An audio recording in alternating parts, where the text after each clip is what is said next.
Eu sempre costumo dizer que Deus libera as coisas que não são, como está na Bíblia, em 1 Coríntios 1:18, para confundir as que são. Ele pega as loucas. Aí ele pega, agora vou fazer, Senhor, louca, vem cá, eu quero mudar a tua história, eu vou mudar a tua vida. Pega a costureira, me levou lá no centro, lá na cidade nova. Maria, eu quero mudar a tua história. Eu disse que eu quero te escolhi. Pega até uma noite família, me gostava de pagode, que rap. Diz, ei, eu quero te mudar. Eu quero fazer a diferença em você, Deus. Pega no filho do namorador, prostituto, sei. Com seu namorador, beberrão. É você que eu quero fazer diferença.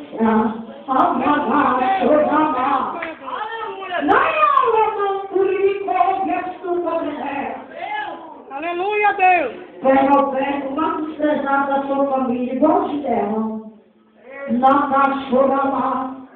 Ninguém aqui conhece a história de Alberto, mas eu conheço porque ele assinou comigo.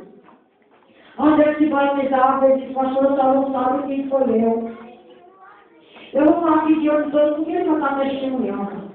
Ele pega o meu Instagram e diz, ei, é você que eu quero mudar a sua história. Eu quero pegar você de lá e de lá do reino, para fazer o teatro da minha casa, para cuidar da minha casa, para minha alma para o meu reino.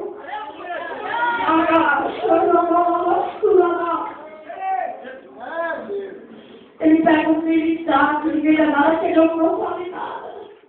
Quem quer coisa da sua vida, Deus livre. Onde chega, tem mesmo sente pavor daquele homem. Deus me livre, eu não quero contar. Diz, homem tal, matador terrível, miserável, desacreditado.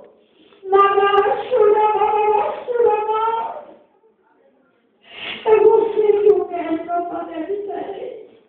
A nossa graça linda,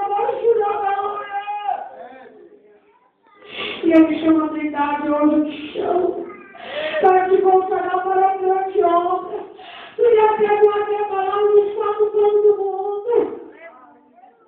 Tu dará te ajuda e não se converterão através da tua vida.